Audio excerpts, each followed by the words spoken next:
नमस्कार प्रेक्षकांनो, लग्नानंतर होईलच प्रेम या मालिकेच्या येणाऱ्या भागामध्ये आपल्याला कमाल असा ट्विस्ट बघायला मिळणार आहे. वसवत्त आणि रम्या दोघे आता सुनीताशी हातमिळवणी करणार आहेत. तिच्याकडून पेन ड्राईव्ह सुद्धा घेणार आहेत, सगळा डाटा सुद्धा घेणार आहेत. आणि जेव्हा प्रोजेक्टरवरती तो व्हिडिओ प्ले होणार आहे तेव्हा भलताच व्हिडिओ प्ले होऊन या दोघींचा कसा पचका होतो. आणि मग आता विक्रम त्या दोघींच्या विरुद्ध जो काही निर्णय घेतो ना प्रेक्षकांनो, बघण्यासारखा असणार आहे. चला तर व्हिडिओला सुरुवात करूया आणि नक्की बघूया काय काय घडतं. व्हिडिओ फक्त 8च मिनिटाचा आहे, खूपच इंटरेस्टिंग असल्यामुळे शेवटपर्यंत बघा. तर आपण पाहतो की तो पेनड्राईव्हवाला माणूस घरी आलेला असतो. तो आता रम्याला तो पेनड्राईव्ह देतो. रम्या खूप खुश होते. वसवत त्यांच्या तर पायाखालची जमीनच सरकलेली असते. त्यांना इतका आनंद झालेला असतो. त्या म्हणत असतात, रम्या अगं आपल्या हाती फार मोठं गबाड लागलंय. आता या दोन्ही सुनांचं काही खरं नाही, त्या काव्याचं सुद्धा नाही आणि त्या नंदिनीचं सुद्धा नाही. तेव्हा तो माणूस बोलतो, मॅम यामध्ये नाही ग्लिच आलाय, फक्त व्हिडिओचे 8 सेकंडच यामध्ये रिट्राईव्ह झालेत आणि व्हिडिओमध्ये पुढे काय घडलं ना ते मी नाही रिट्राईव्ह करू शकलो. अहो तुम्ही बघितलंच असेल या पेनड्राईव्हची काय हालत केली होती. असं कोणी करतं का पेनड्राईव्हची हालत? आणि हां, उगाच मला बोलू नका, ते तुमचं नशीब माना. ते 8 सेकंड तरी रिट्राईव्ह झाले, नाहीतर तेवढं सुद्धा कोणाला जमलं नसतं. हे घ्या तुमचा पेनड्राईव्ह, असं म्हणत असतो. रम्याच्या हातामध्ये पेनड्राईव्ह ठेवतो आणि तिकडून निघून जातो. वसवत त्या तर इतक्या एक्सायटेड झालेले असतात. त्या म्हणत असतात, रम्या रम्या पटकन प्ले कर, पटकन लॅपटॉपमध्ये हा पेनड्राईव्ह अटॅच कर. आणि बघ रम्या तसंच करते. ते लॅपटॉपमध्ये तो पेनड्राईव्ह अटॅच करते आणि व्हिडिओ प्ले करते.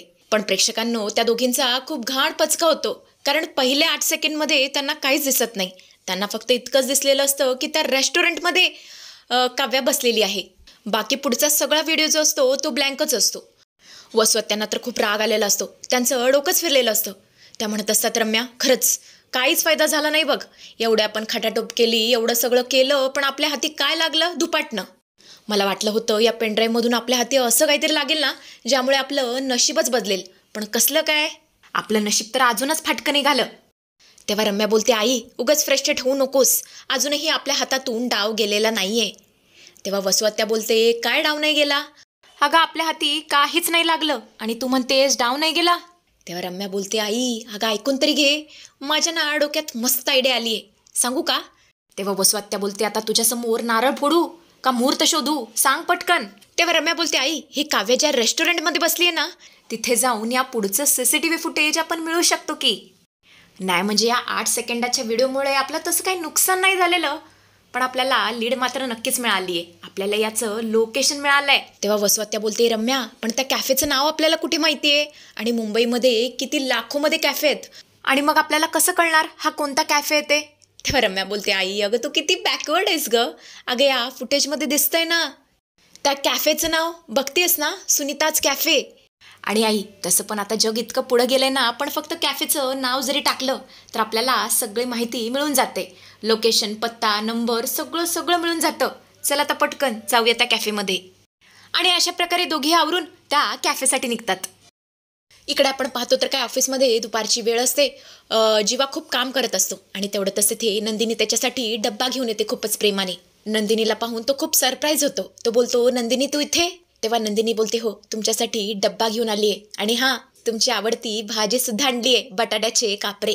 आणि अशा प्रकारे ती खूपच प्रेमाने त्याला भरवू लागते. एक एक घास आता जीवा खात असतो आणि इकडे तो काम सुद्धा करत असतो. आणि बरोबर त्याच वेळेला तिथे विक्रम आलेला असतो.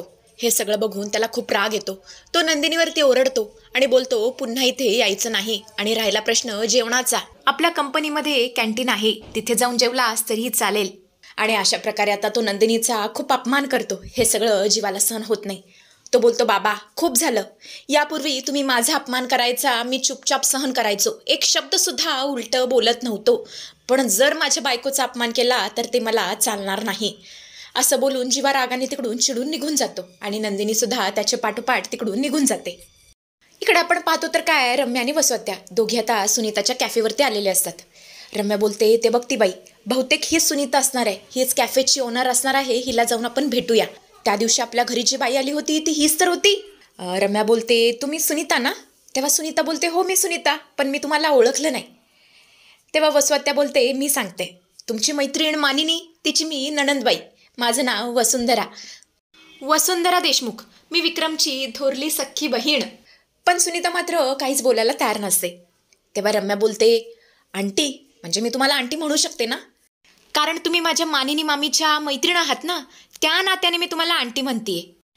त्या दिवशी तुम्ही आमच्या घरी पेनड्राईव्ह घेऊन आला होता मामानी मामीला दाखवायला. ते फुटेज आम्हाला मिळू शकेल का? आम्हाला एवढं तर कळालं आहे की त्यामध्ये काव्याचं काहीतरी सिक्रेट आहे, पण ते सिक्रेट काय ना ते जाणून घ्यायचं आहे. द्याल का आम्हाला दुसरी कॉपी? तेव्हा सुनीता बोलते, नाही, हे असं मी करू शकत नाही. अशी प्रायव्हसी आम्ही लीक करू शकत नाही. तेव्हा वसुआत्या बोलते, हे बघ सुनीता, सॉरी मी मध्येच बोलतीये, पण सुनीता लक्षात घे, त्या दिवशी तुझा मानेनी आणि विक्रमने किती अपमान केला. अगं तुला धक्के मारून घराच्या बाहेर काढलं. अगं तुझ्या जीवलग मैत्रिणीने तुझं थोबाड सुद्धा फोडायला कमी केलं नाही. अगं हे सगळं तू तिच्या भल्यासाठी करत होतीस ना. तिच्या सुनेचा खरा चेहरा तुला तिच्यासमोर आणायचा होता, पण तिने काय केलं? स्वतःच्या सुनेची बाजू घेतली आणि तुझ्यावरती ओरडली. तुझ्या मैत्रीची तिने अशी परतफेड केली. अशी कुठे मैत्रीण असते का? आणि ज्या मैत्रिणीने तुझ्याबरोबर असं केलं तिच्या घरी तर वादळ आलंच पाहिजे. बदला तर तू घेतलाच पाहिजेस असं मला वाटतं. तेव्हा सुनीता बोलते, प्लीज तुम्ही इकडून जा, इकडून निघून जा, मी तुमची काही एक मदत करणार नाहीये. त्या दोघीही निराश होतात आणि तिकडून निघून जाऊ लागतात. तेवढ्यातच सुनीता बोलते, थांबा थांबा, मी तुमची मदत करायला तयार आहे. तुम्ही 2 मिनटं बसा, मी तुम्हाला पेनड्राईव्ह देते. आणि अशा प्रकारे आता सुनीता तिच्या असिस्टंटला बोलवते आणि तिच्याकडून पटकन आता दुसरी कॉपी मागून घेते.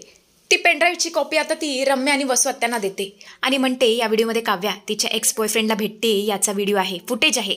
रम्या बोलते, काकू थँक्यू सो मच, तुम्ही आमच्यासाठी आज जे काही केलंय ना ते आम्ही विसरू शकत नाही. आता तुम्ही अजिबात काळजी करू नका, तुमच्या अपमानाचा बदला आम्ही घेऊ. आता बघाच आमच्या घरामध्ये कसं वादळ येतं ते.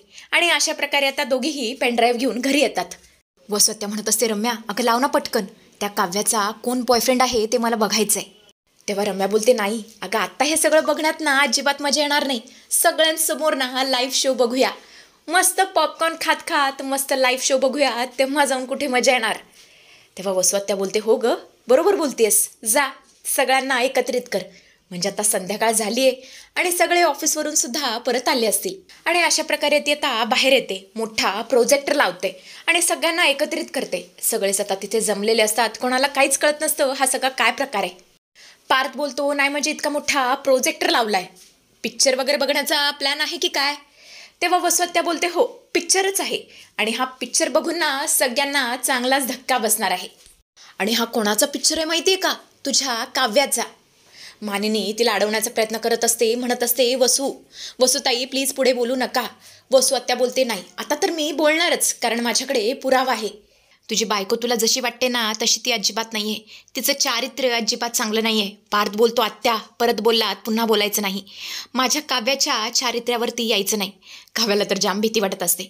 वसुआत्या बोलते, पण माझ्याकडे पुरावा आहे ना. अरे तिचा अजूनसुद्धा तिच्या एक्स बॉयफ्रेंडबरोबर घाणेरडे संबंध आहेत, अनैतिक संबंध आहेत आणि ती त्याला भेटायला सुद्धा जाते. आता बघा, लाव ग रम्या, हो जय शुरू. आणि अशा प्रकारे आता रम्या व्हिडिओ प्ले करते. पण प्रेक्षकांनो इथे इतका घाणेरडा पचका होतो, तो व्हिडिओ तर प्ले होत नाही, पण त्या जागी हॉलिवूडची भलतीच बोल्ड मूव्ही प्ले होते, ज्यामध्ये सगळे किसिंगचे आणि हे सगळे सीन्स असतात. ते बघून विक्रम तर इतका चिडतो आणि बोलतो, बंद करा बंद करा बंद करा, ते आत्ताच्या आता बंद करा.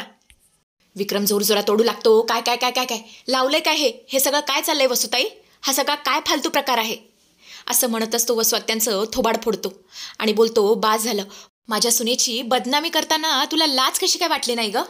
तेव्हा पार्थ बोलतो, बाबा आता खूप झालं, मागच्या वेळी यांना माफ केलं पण आता यावेळेस मी माफ करू शकणार नाही. तुम्ही आत्ताच्या आत्ता या दोघींना घराच्या बाहेर काढून द्या, नाहीतर आम्ही चौघे हे घर सोडून निघून जाऊ. आणि अशा प्रकारे आता प्रेक्षकांनो विक्रम या दोघींची हकालपट्टी करणार आहे. तर असा काहीसा जबरदस्त प्रोमो आपल्याला बघायला मिळेल. पण प्रेक्षकांनो जाता जाता सुद्धा वसुआत्या गायवाया करत असते की विक्रम मला घरातून काढू नकोस, तूच माझा एकुलता एक भाऊ आहेस, तू जर मला घरातून बाहेर काढलंस तर मी कुठे जाणार, काय करणार? तेव्हा आता विक्रम काय करेल हे बघणं इंटरेस्टिंग ठरेल.